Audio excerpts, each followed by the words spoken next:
Bonsoir et bienvenue à tous dans les dossiers de la mémoire. Nous allons ouvrir ce soir le dossier des camps d'internement militaire ou les camps de concentration mis en place par l'armée française pendant la guerre de libération nationale. L'armée française, dans sa stratégie de mettre un terme à la révolution algérienne, avait mobilisé les moyens les plus drastiques et avait même employé toutes les méthodes, même les plus abominables, pour étouffer la lutte du peuple algérien pour son indépendance. En dépit des moyens militaires et du nombre de soldats et d'officiers mobilisés, l'armée française a mis en place un dispositif pour isoler l'armée de libération nationale, l'ALN, du peuple algérien. Quadrillage des villes, zones interdites dans les campagnes, lignes Maurice, prisons, camps de regroupement et bien sûr camps d'internement qui nous rappellent les camps de concentration nazis. Ce dispositif a fait de l'Algérie une véritable prison à ciel ouvert. En 1958, par exemple, de nombreux camps couvraient le territoire algérien. Les prisons étaient toutes bondées, remplies à craquer, pour reprendre l'expression d'un historien. Parmi ces camps d'internement, celui de Bogari, Barouaguia, Lodi, Paul Cazel, Tefchoun, Bossuet, Kassaigne, Douira, Bnimsous, El Bier, Ben Aknoun, Sartir, El Djourf, Chellel. Bref, chaque secteur militaire français avait son camp d'internement militaire. Certains historiens avancent le chiffre de 400 000 Algériens internés dans ces camps. Sans compter évidemment les Algériens détenus dans les prisons et ceux détenus dans les camps sur le territoire français. Pour aborder ce sujet, j'ai le plaisir de recevoir ce soir M. Abdelrahman Mostafa. Il est auteur du livre « Les chemins de la mémoire », mais aussi réalisateur de plusieurs documentaires consacrés à la guerre de libération nationale. J'ai le plaisir également de recevoir pour la première fois Monsieur Hadj Bachir, qui prépare un ouvrage sur la lutte du peuple algérien pour sa libération dans la région de l'Oranie. Un livre qui revient sur toute cette histoire à partir de 1830 jusqu'à l'indépendance en 1962. Et enfin, j'ai le plaisir également de recevoir M. Ammar Belkhouja, auteur d'une trentaine d'ouvrages consacrés à la résistance, au mouvement national et à la guerre de libération nationale. Messieurs, bonsoir. Bonsoir. Bonsoir. La première question pour M. Ammar Belkhouja, est-ce que l'armée française, après le déclenchement de la guerre de libération nationale, a entamé une série d'arrestations ciblées? Elle avait ciblé d'abord les militants les plus connus du mouvement national. Effectivement, dès le déclenchement du 1er novembre 1954, dès le déclenchement de l'insurrection du 1er novembre 1954, tout l'appareil répressif va se mettre en mouvement, avec beaucoup d'empressement, pour tenter, coûte que coûte, de neutraliser le mouvement insurrectionnel algérien. Alors nous allons assister à des arrestations ciblées contre les cadres du mouvement nationaliste, tout courant confondu.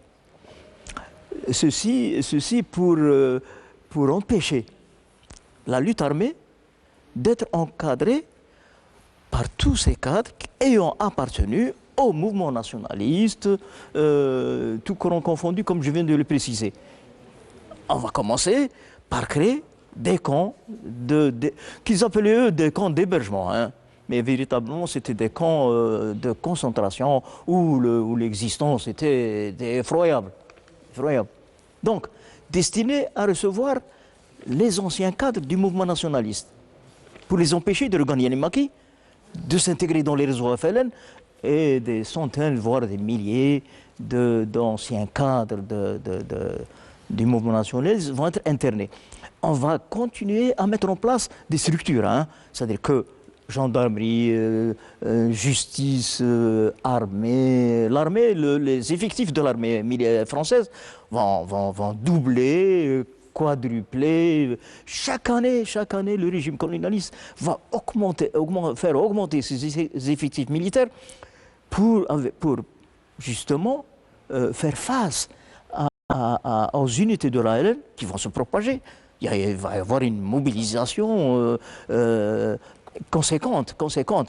On va créer, sur le plan psychologique, des sections administratives spécialisées, les SAS. Là, une tentative de régime colonialiste pour essayer de prendre en charge la paysannerie algérienne avec des mesures un peu paternalistes. Les camps de concentration, les SAS. Et les sceaux dans les villes. Et les sceaux dans les villes, oui, les sections administratives urbaines, oui. Les sceaux, les regroupements de population. Plus de 2 millions d'Algériens, vont être regroupés pour les empêcher de se solidariser avec les unités de l'ALN, séparés les uns des autres. Regroupement des populations, internement massif, déplacement des populations. Il va y avoir plus de 2 millions de familles paysannes qui vont regagner soit le Maroc, soit la Tunisie pour fuir la répression. Et dans cet ensemble d'appareils qui va tenter d'étouffer un mouvement de résistance et d'une conduite de résistance qui va exiger sa libération d'un joug qui remonte en 1830. On va annexer à tout cela, à tout cet appareil-là, la torture. M. Abdelrahman Moussa, qui a réalisé des documentaires sur le sujet, va être Nous reviendrons tout à l'heure à la question de la torture, M. Amal Belkhouja. J'aimerais poser la question à M. Béchir. Est-ce qu'on peut dire, sans un soupçon d'exagération, que ces camps d'internement étaient des camps de concentration? Permettez-moi, avant d'entamer ce sujet, de se recueillir sur les moudjahidines qui ont fait novembre dans la région de l'Oranie, qui nous ont quittés en cette année, à savoir Sahlalou Abdelkader et Sahraoui Abdelkader Di Mihoub. C'est lui qui a mené avec Belhmiti Mohamed Ben Heiba l'attaque de la gendarmerie de Kassen, aujourd'hui Sidi Ali, la nuit du 1er novembre 1954. Et Sahraoui Abdelkader, il a été arrêté, torturé jusqu'à perdre la raison. Et malgré cet handicap mental, il a été condamné le 23 juillet 1955. C'était le premier condamné à mort de l'Algérie, avec ses compagnons Bouknin Tayyib et Tahar Ahmed. Également, je n'oublie pas Kouini Abdelkader Di Haj Nasser. C'est avec lui que j'ai fait le plan de travail. Également, Belhmiti, qui m'ont permis d'enrichir mes recherches. Et Snoussa Mohamed, Djilloul El Habib, également Benzaza Belkacem, et le colonel Khtaf de Mazagran, qui a fait le maquis dans la Wilaya 1 avec Tahar Zbiri, et le Sahab Qadour, qui a été un membre du groupe de choc en Normandie. Et également Serhi Abdullah, membre de la section du 1er novembre de Kassen, aujourd'hui Sidi Ali.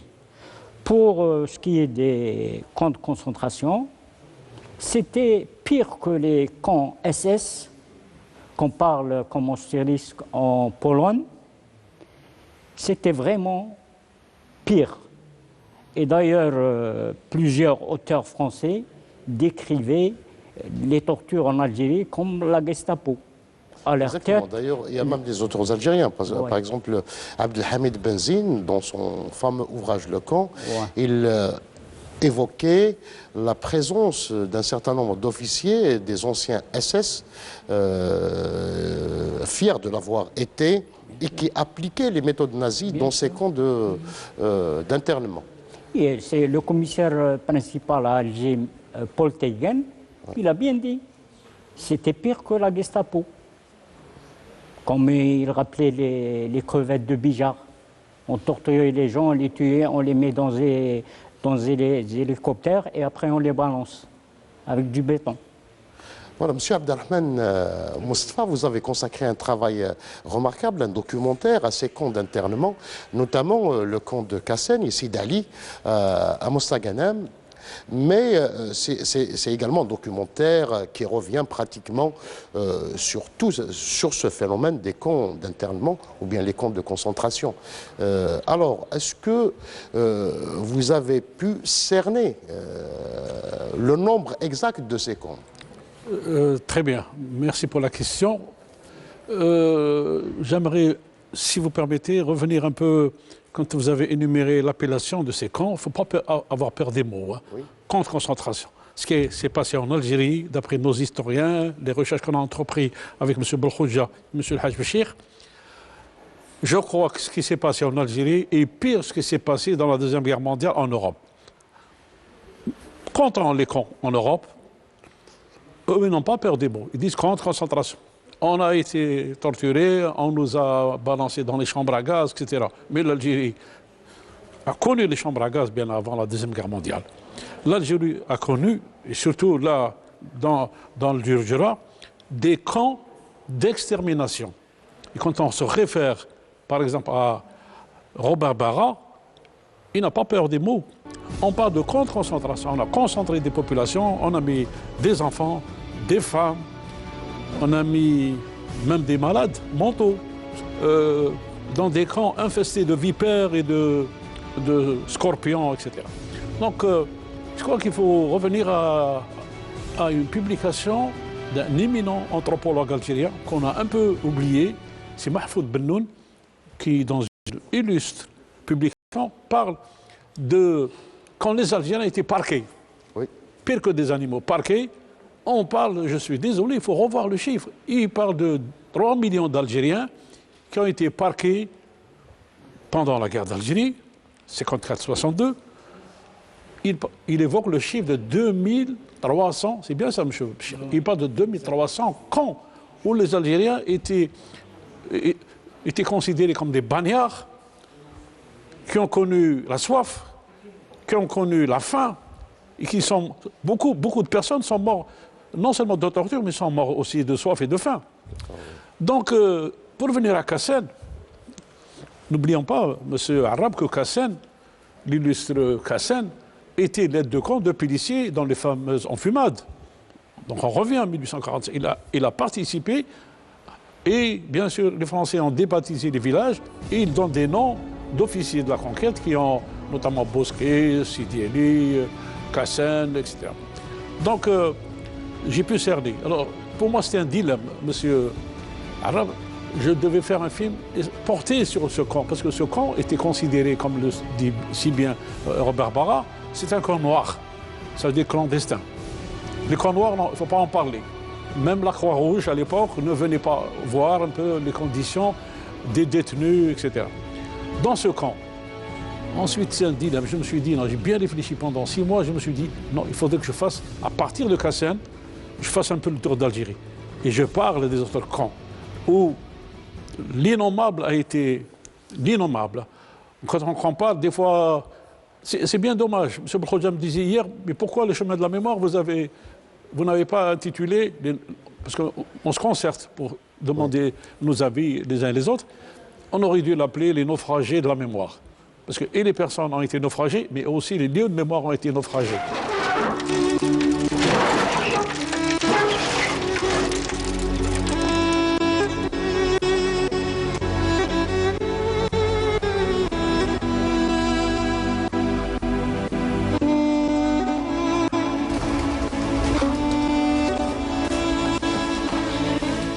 أيها السادة المحترمون، هذه الأرض، هذا المزرعة هذه نتاع كمندر، وهذا الزنفور اللي كانوا يديروا فيه الشراب، هذا اللي يحجروا فيه الشراب. كانوا الجزائريين هانوهم الإهانة هنايا، هذا المعمر يجيبهم يدخلوهم في العذاب يعذبوهم. كاين تريسينتي، كاين طلاق، الفرمار والكلاب، ومن ثم يدخلوهم هنا. اللي يدوه يقتلوه منا يدوه يقتلوه، يتعذب هنا حتى يكمل البحث نتاعو والعذاب، ويدوه اللي يدوه يقتلوه يدوه يقتلوه. واللي الاجل نتاعو طويل مازال. هذه مزرعه الكماندار دي جانسو هنايا، راهي بين الجبابره والغويزيه وباكر هنا في وسطهم. هذه الامه اللي فات هنا لا تحصى ولا تعد. اللي جابوهم هنا راهم جابوا الكثير والكثير، وراهم الاولين اللي ماتوا هنا. كاين واحد درار كان يجوا المير، جابوه قتلوه هنا وداوه قاسوا في سدالي. وكاين الزوج اللي مات في هذا الزنفور التحتاني بن عبو عفيف رحمه الله، علقوه ومن تفخ جابوه هنا مات وداوه قاسوه عند الكونكي، وهو ميت هنا وداوه غادي يبرهنوا باللي هما قتلوه. ولكن هذا شوفوا الاهانه تاع العباد، هذا الزنافر الكل كانت الامه هنا بالاعداد، من سيدي الخضر، من عشعشه، من عطار، من زريفه، من الجوابره، من الغويزيه، ولاد الحول، من سيدي عليم، ولاد معلم، بني زرطيس، من تزقايت كانوا يجيبوا الامه لهذه الفيلم هنا عذاب الشديد. Quand le film a été terminé en 2012,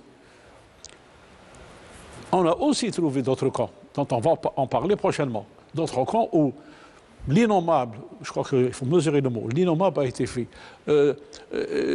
Seulement, ces endroits-là n'ont pas été médiatisés, n'ont pas été connus. Le temps perdu, on a perdu les témoins de taille. Donc j'ai pu travailler pendant une année avec ces populations oubliées, négligées, qui sont dans la montagne, dans la région du Dahra, et qui ont une histoire à raconter qui est tragique par rapport à leur détention, par rapport à leur souffrance. Imaginez, M. Arab, on prend un être humain, un prisonnier, on le bastonne, ensuite on lui passe le fer à repasser sur son corps. Mais c'est quoi cette... C'est pour ça que je dis l'innommable. A-t-on fait cela dans les autres camps en Europe? Voilà ce que valait l'Algérien. On repassait une personne, comme ici dans la région de Bir Khadem, la fameuse femme Perrin, où on rabotait les prisonniers en étalant du sel sur le corps, un corps, j'allais dire, déchiré. Alors, j'ai rencontré des gens qui n'ont jamais évoqué leur douleur face à la caméra. D'ailleurs, ils savent même pas ce que c'est une caméra. Je me suis dit, bon sang, il faut qu'on fasse l'essentiel, il faut qu'on fasse ce film-là. Et c'est comme ça, avec M. Haj Béchir, on s'est attelé à la tâche pour dire, nous sommes dépourvus de moyens et on n'attendait pas les moyens miraculeux pour faire le film. On s'est dit, on est dans l'urgence. Il faut sauver ce qu'il y a à sauver parce qu'on va regretter. Mais entre-temps, on a perdu des témoins de taille. Ils sont dans le film, mais on les a perdus. Ils ont disparu, ils sont morts. Mais ils ont laissé l'empreinte en disant, imaginez, un officier vient, prend un prisonnier dans le camp de Kassen, il dit, ouvrez votre bouche. Il ouvre sa bouche, il lui urine dans sa bouche. C'est quoi ça? Mais c'est au-delà de l'inhumain.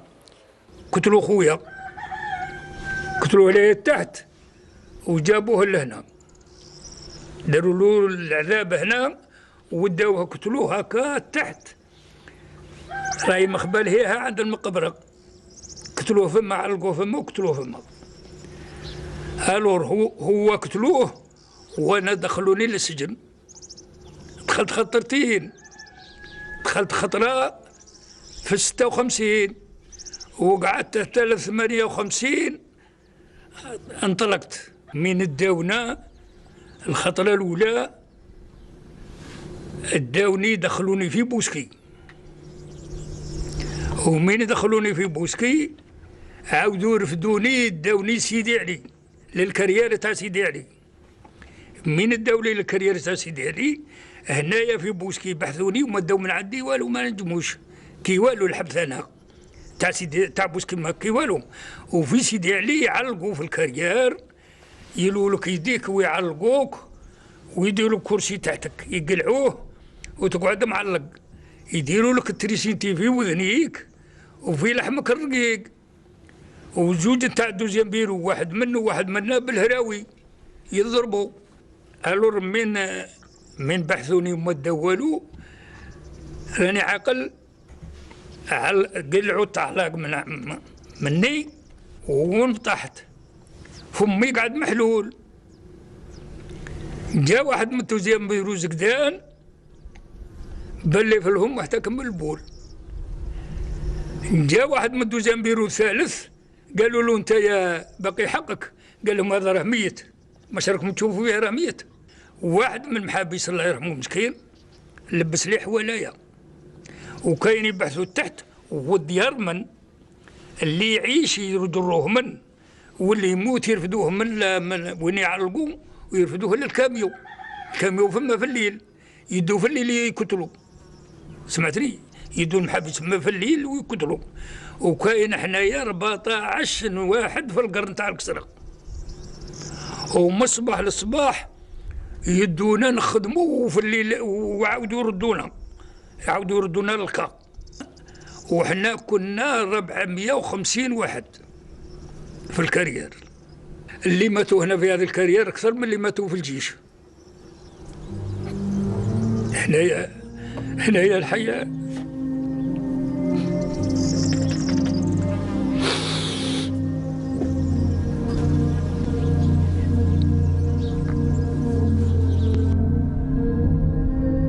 Et ce personnage-là, qui est décédé après le tournage du film, a pleuré comme un enfant, en disant « Regardez ce qu'on a fait de nous.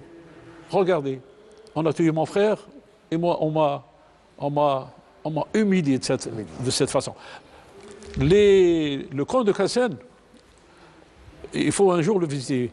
Si vous avez l'occasion de voir cette modeste contribution, qui est le film de 52 minutes, vous allez voir des choses incroyables. 9 cellules existent. En hiver, c'est un peu la Sibérie. En été, c'est un peu l'Afrique du Sud ou la Namibie. Et 3 cellules pour les femmes dont on a fait aussi, je dirais, je pèse mon mot, l'innommable. Faim, torture, les prisonniers faisaient leurs besoins sur place. Il faut que les jeunes le sachent. Il ne faut pas qu'on ait cette mémoire amnésique. J'ai présenté ce documentaire aussi à beaucoup de jeunes dans la région, quand on m'appelle, dans des endroits impossibles. Mais les gens sont malheureux après en disant « Mais c'est quoi mais ça s'est passé chez nous en Algérie, parce qu'on ne le sait pas, monsieur. » C'est pour ça que je disais hier, dans une autre émission, je disais « Nous sommes, nous pas, dans une mémoire en souffrance. On souffre avec cela. Donc il faudrait faire des films et des films, on est dans l'urgence. Et à partir de Kassen, on parle aussi, je risque de me répéter, on parle des autres camps où je travaille avec des gens d'Al-Bayad qui sont venus à Mostaganem, des gens de Rolizane, des immigrés, c'est bien ça. Et ça m'a été aussi l'occasion d'inciter les jeunes à venir. On n'est pas loin, on est à 45 km de Mostaganem, en disant « Mais vous parlez de Kassen ou de l'Algérie ?» Mais je parle de l'Algérie, on parle de Kassen. Et inversement, nous parlons de Kassen, on parle de l'Algérie. Nous n'avons pas assez fait, voilà, pour Kassen. Merci, Monsieur Abdelrahman. Monsieur Hadj Bchir, vous avez également travaillé sur ce camp de Kassen. On vient d'écouter l'horrible qui s'est déroulé. Pourquoi on le surnomme le camp noir? Le camp noir parce que ce n'était pas un camp enregistré, c'est-à-dire visité par la Croix-Rouge, et ils faisaient ce qu'ils veulent dans ce camp. Ils ont tué pratiquement... Un camp clandestin, quoi. Clandestin, c'est ça. Et aussi, c'était le premier camp en Algérie, après celui c'est-à-dire en Afrique en plus. C'est le deuxième, après celui de Ouagadougou, qu'on appelait la Haute-Volta. Maintenant, c'est le Burkina Faso. Absolument. Merci, Béchir, de cette précision. C'est très important, M. Arab, c'est que ce camp avait passé plus de 3000 prisonniers entre 56 et 62. Et il y avait une tradition qui était colportée dans notre entourage, en Oranie, en disant « L'Iroh, le Kassen, ça veut dire qu'il ne va pas revenir, il va mourir. » il va mourir sous la torture, ne serait-ce que par le bastonnage, en bastonné, avec des manches, des manches en bois, etc., où on repassait, on faisait boire l'incroyable, et 3300 à peu près détenus. Qui n'étaient pas déclarés, c'est-à-dire que c'était les militaires qui les raflaient et puis qui les jetaient dans ces... Ces populations étaient des populations civiles qui avaient les prix des armes à la main, comme on dit. Mais quand on compare, c'est incroyable parce que plus de 3300 prisonniers torturés à mort. On les tuait, on les jetait dans les bosquets. Et il y avait un puits qui existe toujours, c'est notre problème. On a balancé dans ce puits des cadavres et des vivants. Une fois au bout de ces peines, dans un puits du camp. 600 personnes ont été jetées dans ce puits, comme d'autres puits d'Algérie, qui fait l'objet d'un autre sujet aussi. Comment on...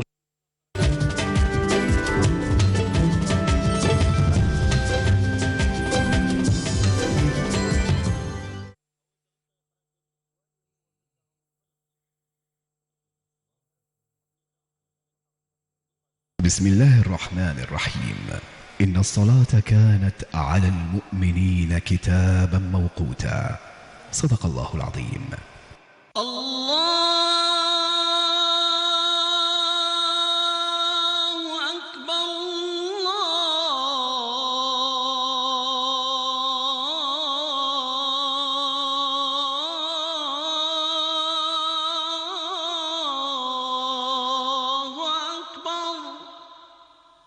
أشهد أن لا إله إلا الله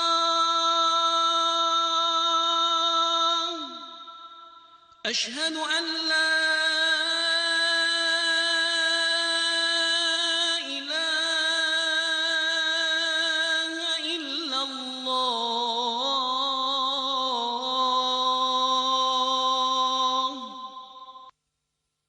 أشهد أن محمدًا رسول الله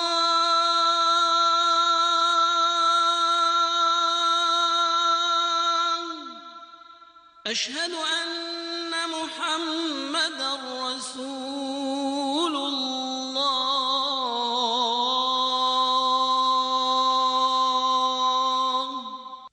حي على الصلاة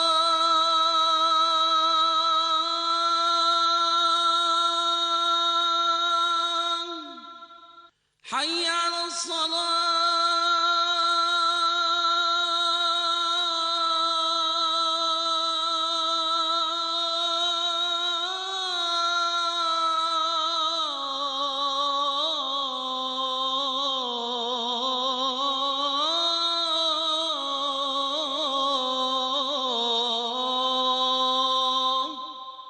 حي على الفلاح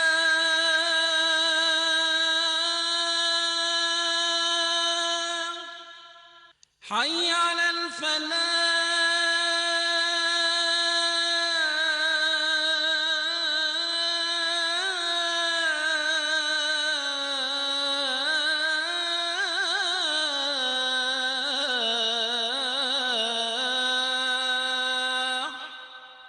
الله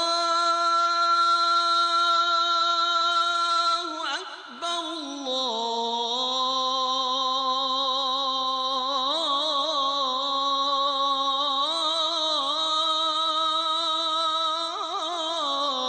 الله أكبر لا إله إلا الله.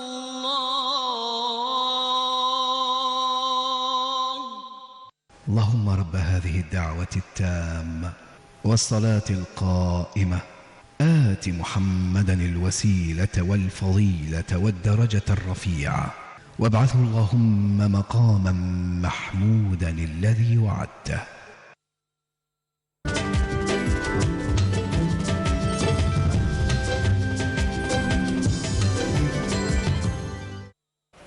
Et il y avait un puits qui existe toujours, c'est notre problème. On a balancé dans ce puits des cadavres et des vivants. Une fois au bout de ces peines, dans un puits du camp.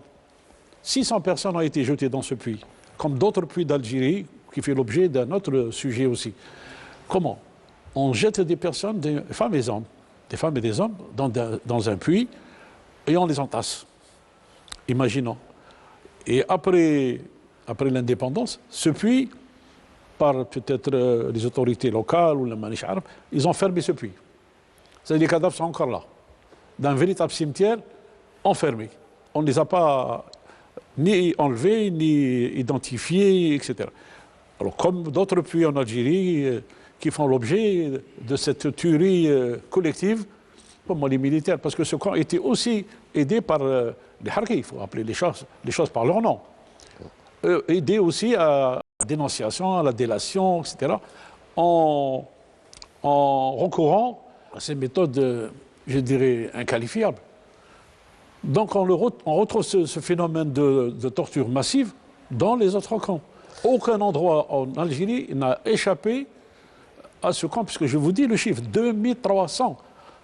Parce que finalement, comme vous l'avez si bien dit en introduction, l'Algérie, quand on voit du ciel, c'est une véritable prison à ciel ouvert.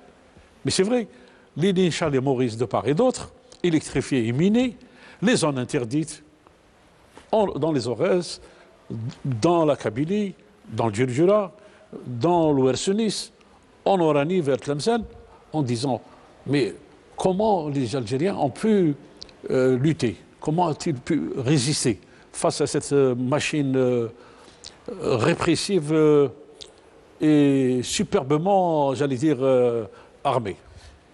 Monsieur Ahmed Belkhoudia, les militaires français, pour cacher un petit peu cette cruauté, ont essayé à un certain moment de jouer sur la sémantique, c'est-à-dire en parlant de centres de transit, de centres d'hébergement, de centres de tri, etc. Qu'en est-il exactement? Le camp de concentration, d'emblée, il va se passer un phénomène impensable. C'est que tout le peuple algérien va devenir un peuple de suspects.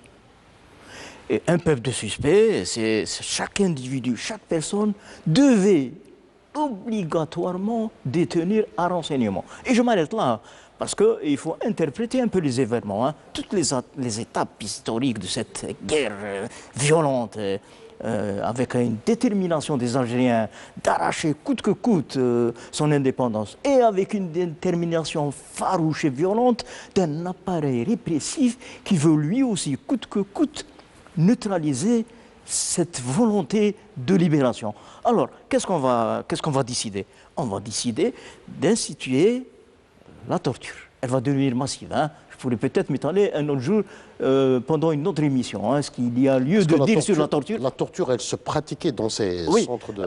Je vous dirais que le CTT, le centre de transit, le centre de tri et de transit. Centre de tri et de transit. Terminologie bizarroïde. On va nous trier.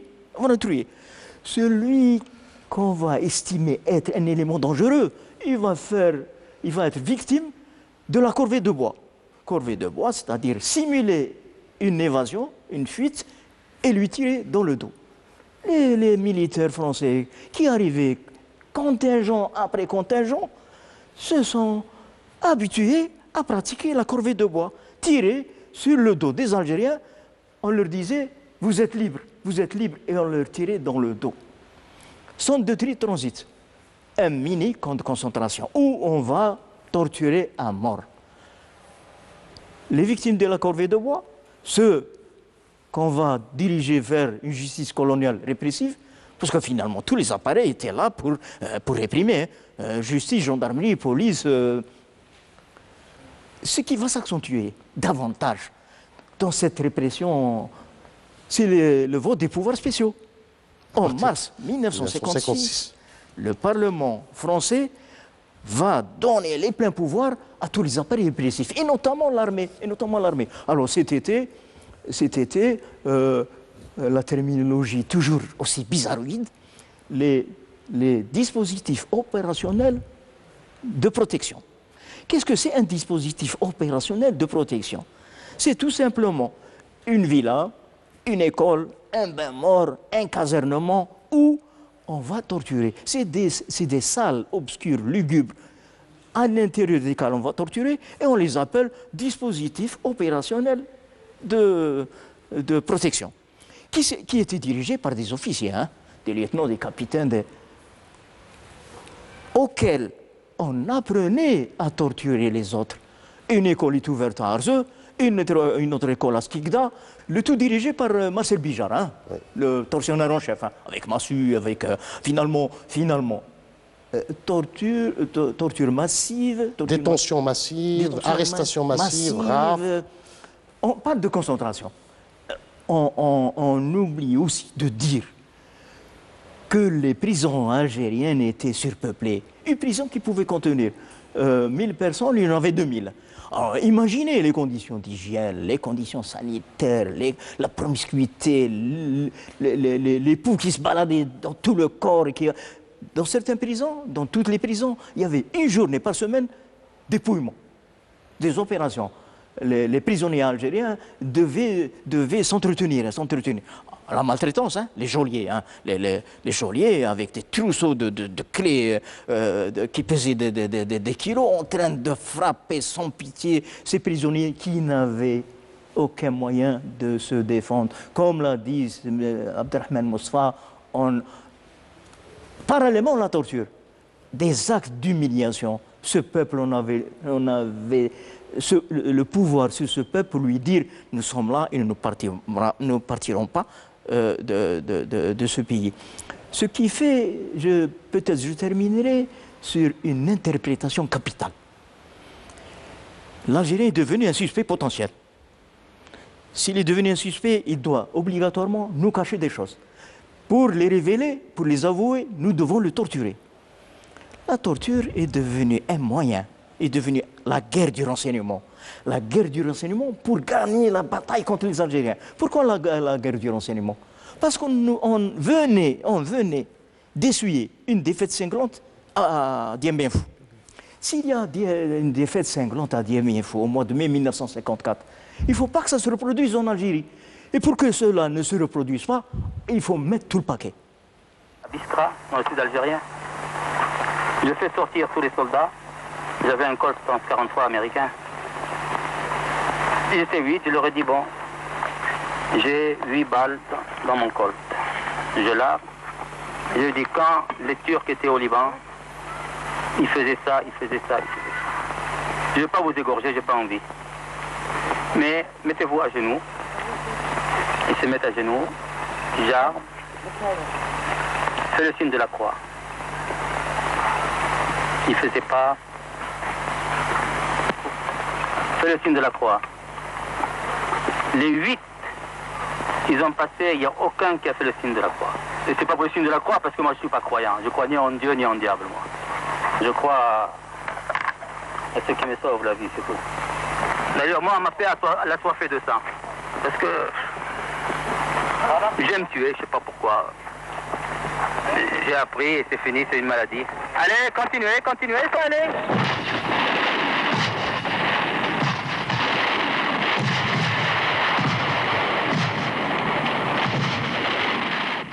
Monsieur Béchir, vous voulez évoquer un autre cas, celui de Non, c'est juste oui, pour terminer. Monsieur Belkhoudia, il a dit ils ont institué, c'est-à-dire les lois à partir du mois de mars pour donner plein pouvoir spéciaux aux militaires. Oui. Mais ça a commencé dès le 1er novembre. J'ai par exemple le témoin de Yves Couvière qui donne dans son livre Les Fils de la Toussaint, à Oran, la nuit du 1er novembre, par hasard, le préfet d'Oran, M.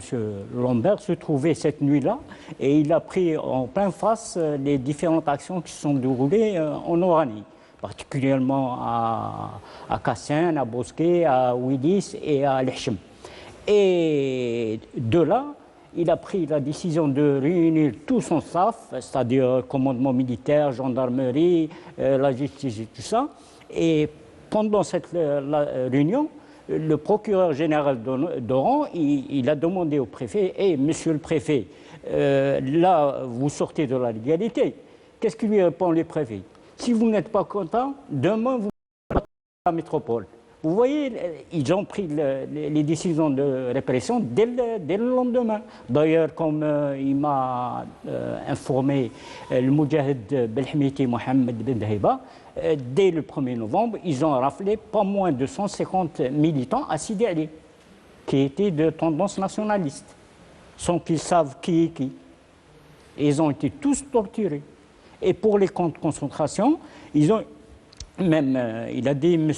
Ammar Belkhouja, les prisons étaient surpeuplées, les camps de concentration également. Parce qu'à Sidi Ali, par exemple, Kassen, le camp de Kassen, ils ont créé d'autres camps, des ailes, comme on dit, une ferme Kouet à Ouled Malla, la ferme Jouda à Ouled Bouradem, un centre aussi de torture à Negmaria, la ferme de Janson à Bosquet et les caves de la mairie de Willis, qui sont devenus aussi un centre de ces lieux, ont transféré les prisonniers vers le camp de concentration de Kassen. Monsieur Belkhojaoui, vous voulez... Oui, monsieur Abdelrahman Mousfa a pris en charge un aspect important, à savoir impliquer l'audiovisuel et réaliser des documentaires vivants qui vont évoquer, exhumer un peu ces atrocités, ces souffrances muettes, parce qu'il y a des anonymes.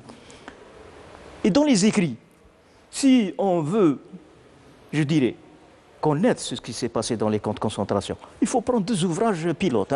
Monsieur Abdelhamid Benzine a écrit Lambès et a écrit Le Camp. Mais c'est épouvantable.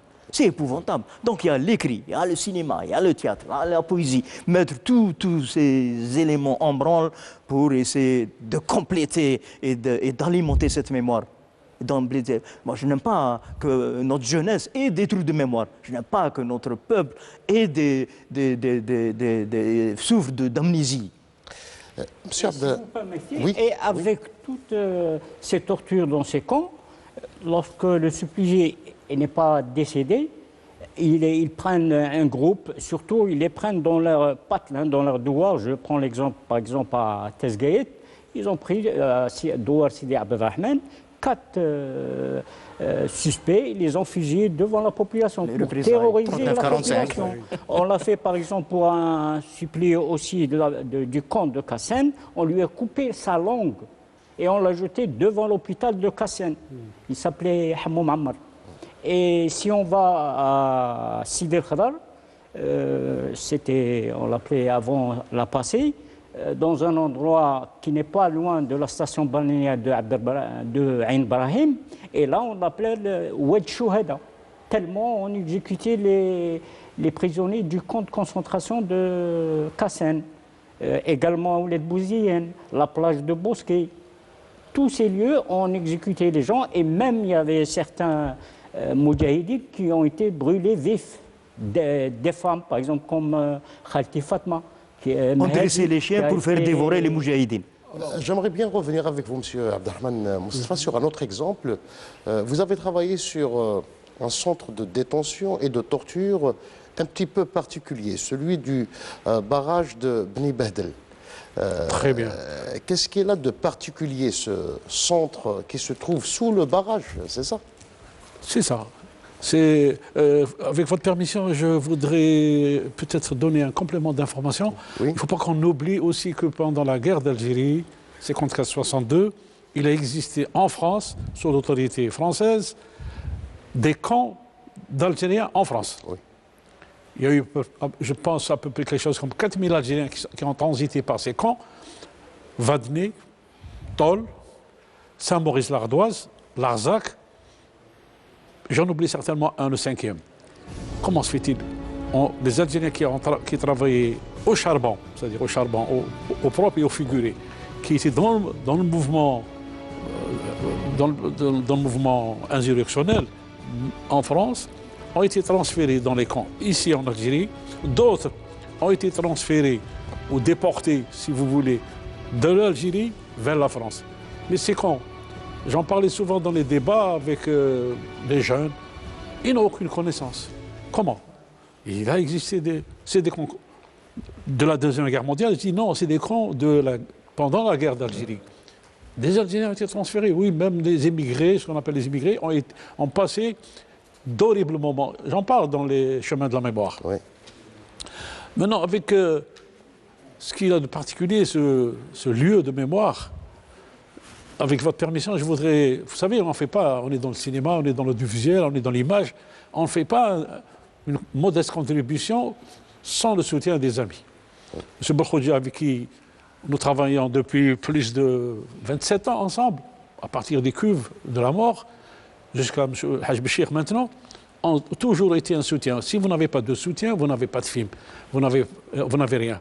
Et nous avons travaillé en dehors du circuit classique, télévision, l'audiovisuel d'une manière générale, ENPA, etc. On a travaillé, comment dirais-je, en étant libre et sans moyens. Donc je voudrais aussi remercier ceux qui nous ont soutenus pour faire ce film sur le barrage. Parce que moi j'étais à Skikda en train de faire un reportage en 2012, et j'appelle un ami, je lui dis, je suis ébranlé. Mais c'est quoi cette affaire du barrage? Encore le barrage. Parce que s'il y a un barrage à Oued Fedda, dans la région, entre Al-Asnam et Ain Defla, où les hélicoptères balançaient les Algériens dans le barrage, après les avoir torturés, noyés dans le barrage. Comme ce matin, j'ai lu un truc terrible. On jetait les Algériens dans l'oued Mazafran.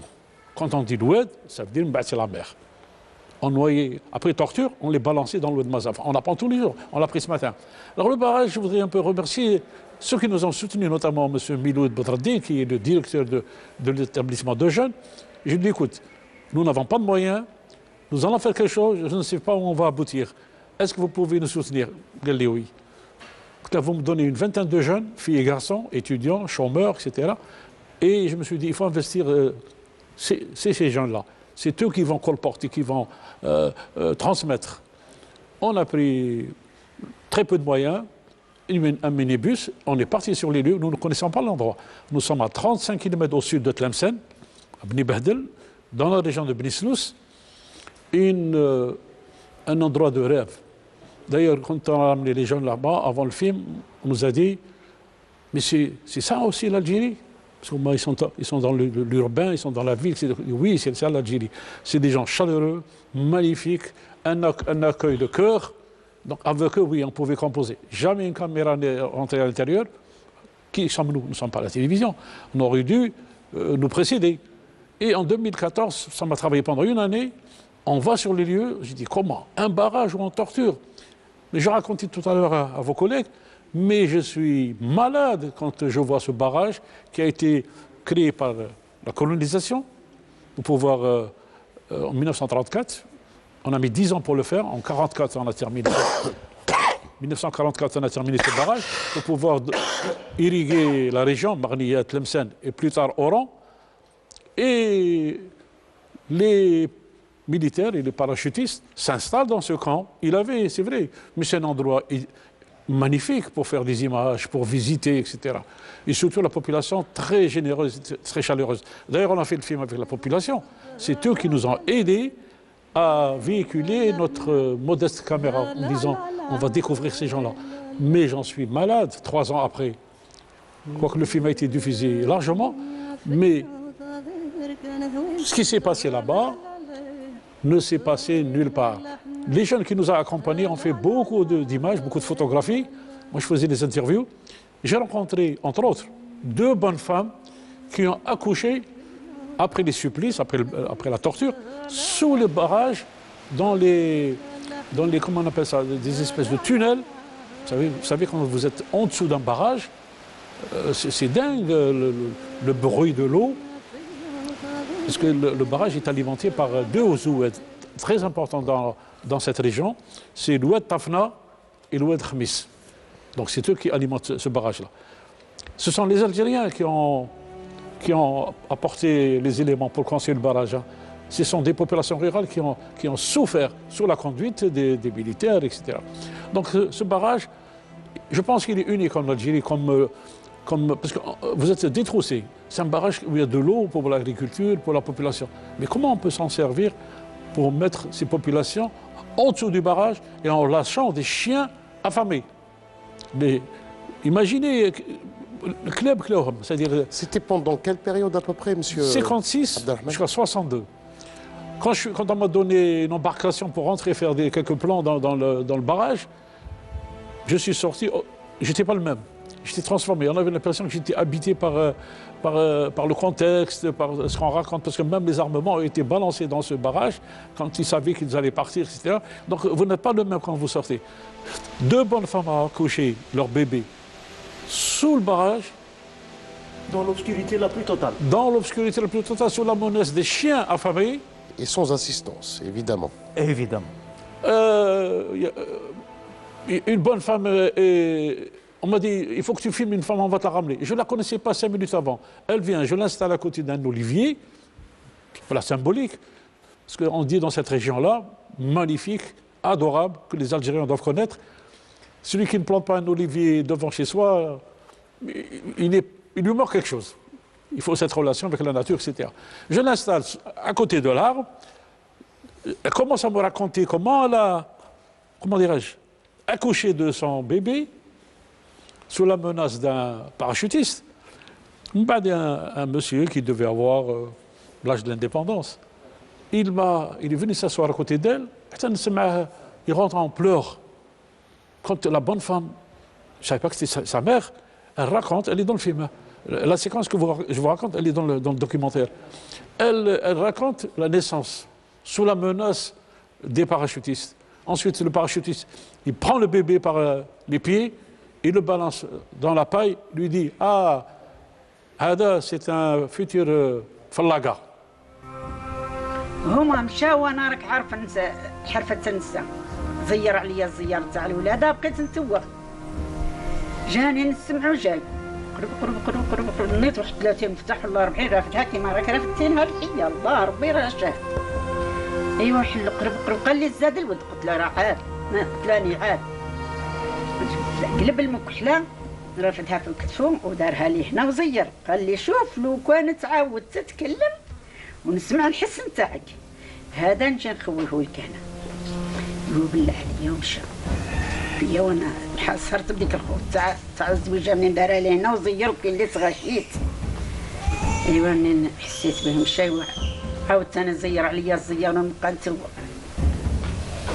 ايوا كي بقيت نتوه غيا جاب لي وحده من راه كانت في بلادنا مسكينه ماتت حل عليا بالخف وجاب لي ديك المراه غير هو ترتق المفتاح وانا طرت عليها كي ما داروا يفكوني منها 3 ولا 4 نتاع العسكر عياو يفكوا فيا ولا قدروا يفكوني منها بالسيارة تاع الخوف ايوا قودوني بها غير من هناك دحاوني هنا ثاني في واحد البيت ايوا كي دخلت تما غير واحد ضمنيت ما نقولكش شحال ايوا الدري زاد بلع عليا هذاك بلع من نسمع الدري الغطاح عاود جا حل علينا قالت له ديك اللي كانت حاضرت لي قالت له خا يعطيني بحال الموس والله باش نقطع السرات تاع الدري قال لها هي امك الا عطيتك الموس والله الخدمه هي امك ماشي راه في الحبس نهضر معاها بالعربيه نقول لك ربي يعلم ما سمعتها هي اللي عطاها لها وقصت بها ما عرفتهاش واش هي ايوا قصت داك الدري وبقات تشوف فيه منزل قدامنا منزل هاد الدري منزل وعاود بالله علينا ومشى بالضو كي النهار هكذا الضو تلحق خزرت هاك وخزرت هاك صارت بالا بدات تبان نهار تحلت ديك الباله وجابتها فرشتها لي وانا رافده هذاك الدري هكذا عريان في يدي هكذا رافدته في بيتي هاك ايوا عاود ثاني كركر نتاع الحواله قد هاك ينتاع الموتى غير العسكر مسيرين بالدم ايوا بقات هذا وتشرك هذا تا 3 ولا 4 شركتها ايوا مدت رجيها ودارت دوك الشراوط دي وصلت لميتها الدار قالت لها السماطه اللي نسمطو بها كي دير السماطه الله يرحمها قلعت تريكو لابساتو كي ابيض وشركاتو وقلعت ديك تكفيفه من تاعو وعقدتها وسمطاتو ايوا دارته لي في حجري في وسط داك التبن ايوا وبلعوا عليا ضل بايتات. Mais le plus beau, c'est que cet enfant est devenu un homme, il est devenu enseignant, un instituteur. Mais moi, je ne savais pas que c'était son fils. À la fin de la séquence, je cherche ce monsieur-là pour discuter avec lui, il avait disparu. Pendant le tournage, je me suis dit, mais pourquoi il se met en sanglots? Qu'est-ce qui se passe? Il n'a jamais entendu parler sa mère raconter comment elle l'a enfanté. C'était lui, il n'a jamais su l'histoire. Il nous l'a raconté, j'allais dire, en direct, et ce témoignage existe dans le documentaire. Nous étions troublés. Et comment transmettre? Parce que, comme l'a si bien dit une de vos collègues, sans émotion, on n'a rien, hein, c'est-à-dire votre pellicule, elle est figée. Et ce monsieur, à la fin du tournage, je l'ai cherché pour pouvoir sympathiser avec lui et discuter. Il avait disparu. Monsieur Bchir, vous avez une précision par rapport à ce que vient de dire monsieur Abdelrahman Moustapha? Oui, justement, concernant les tortures, de toute façon, les femmes étaient aussi torturées comme les hommes. Dans un camp de concentration exactement à Ain Tmouchent, et c'est le seul camp de concentration pour femmes, peut-être en Algérie, c'est le camp de Rio Salado, aujourd'hui le Meleh. Une femme qui s'appelait Moulay Mliani Khadija, née Bouhssoun, du village de Maleb. Alors elle a été torturée et sous la torture, elle était bien sûr, j'ai oublié de le préciser, elle était enceinte. Le fœtus, elle est tombé. Et les chiens affamés, ils se sont tombés dessous, ils l'ont dévoré devant leur mère. Et c'est atroce. L'émission tire à sa fin. J'ai une dernière question à M. Ammar. À propos de femmes, moi je dis que les femmes... Oui, allez-y. Les femmes, c'est les grandes absentes de l'histoire. Rapidement, hein, pendant les grands racissages dans la région de Tiaret, une femme avait accouché pendant que les bombes tombaient dessus. Et elle a abandonné sa fillette, elle a abandonné dans la nature. C'est les unités de l'ANR qui vont la récupérer, qui vont l'alimenter et qui vont la remettre un mois ou 2 mois après à sa mère. Aujourd'hui, cette fillette, elle est professeure d'histoire. Malgré cette cruauté, M. Belkhouja, l'armée française, avec tous ses dispositifs, la cruauté, les tortures, les centres d'internement, les centres d'hébergement, etc., n'a pas servi à rien. Ça n'a pas servi à étouffer cette colère populaire qui couvait depuis longtemps pour dire non. Non, les armes ne seront jamais déposées sans le recouvrement de la souveraineté. Dernier mot, M. Bchir. Espérons qu'on continue sur les recherches sur la mémoire parce que beaucoup de choses n'ont pas été dites. N'oublions pas qu'avant le barrage, j'avais fait 2 ans avant un documentaire que vous verrez certainement, oui, qui est au niveau de la télévision, que je vous ai remis tout à l'heure, sur Ain Safra. Alors regardez, nous sommes vers le sud-ouest, dans la wilaya de Naama, à Ain Safra, où a existé l'unique camp, plus que de concentration, parce que c'est un camp à ciel ouvert, qui n'est pas fermé. Il y a celui de Paul Cazel, Ain Oussara également. Ain Oussara, c'était des camps avec des tentes. De toile, oui. De toile. Là, c'est différent. C'est un camp qui a été créé en 1960 par les parachutistes. N'oubliez pas qu'on retrouve là-bas aussi Cavignac, Lyoté, tout ce beau monde. En 60, 2 années avant l'indépendance, à Dzira, ce sont les îlots. Les îlots pour l'agriculture, de subsistance, etc. Donc c'est un diminutif qui vient de là. Donc, comment on l'appelle? Dzira. Dzira, la population de Ain Safra et des alentours ont subi, encore une fois, il ne faut pas avoir peur des mots, l'innommable. Parce qu'on torturait en plein... D'ailleurs, j'ai intitulé le documentaire Ain Safra, ciel, soleil, tortionnaire. Pourquoi ciel, soleil? Parce qu'on torturait aussi, j'allais dire, avec le soleil. On mettait les gens en plein soleil à 50 ou 54 degrés à l'ombre. On leur enlevait leurs habits et on leur donnait à boire le minimum en y mettant le sel dans les ustensiles pour la boisson. Mais c'était un camp horrible. Parce que pour terminer sur ce camp d'Ain Safra, il fait 45 minutes le documentaire. Je l'ai fait aussi dépourvu de moyens. On s'est dit, il faut qu'on le fasse parce que ce sera trop tard. Jamais il y a eu un deuxième film. C'était l'unique. Parce que ce qui m'a ébranlé dans ce camp, c'est comment les Algériens, femmes et hommes, ont été enfuis. C'est beau, hein, Safra, quand on y va. Oui. C'est beau. Mais c'est quoi ce colonialisme? Pourquoi on prend des Algériens, on les met sous le sable? Parce que la dune de Safra, elle est superbe, elle est magnifique. Ouais. Mais je l'ai dit une fois à un photographe français. Ah, Ain Safra, vous plaît, elle est belle, elle est luxuriante, de beaux jardins, de beaux palmiers. Mais la face cachée, c'est quoi? C'est l'enfouissement des Algériens et les puits qui sont sous le sable où des... On n'a pas le chiffre, on n'a pas le nombre. Des Algériens ont été étouffés sous le sable. Voilà le... Comme quoi le crime colonial avait plusieurs facettes et plusieurs aspects. C'est là le mot de la fin. Je tiens à vous remercier d'avoir participé à cette émission. Je remercie tout d'abord M. Abdelrahman Moustapha. Je rappelle que vous êtes réalisateur, mais auteur du livre Les chemins de la mémoire. Je remercie également M. Hadj Bchir, qui est un chercheur qui prépare un ouvrage sur la lutte et la résistance du peuple algérien dans toute la région de l'Oranie. Et je remercie enfin M. Ammar Belkhouja. Je rappelle qu'Ammar Belkhouja a consacré une trentaine d'ouvrages à la guerre de libération nationale, mais aussi au mouvement national et à la résistance. Je vous remercie de nous avoir suivis. Je remercie également toutes celles et tous ceux qui m'ont aidé à préparer cette émission. Et je remercie enfin les responsables du musée central de l'armée nationale populaire. À bientôt pour un autre dossier de la mémoire.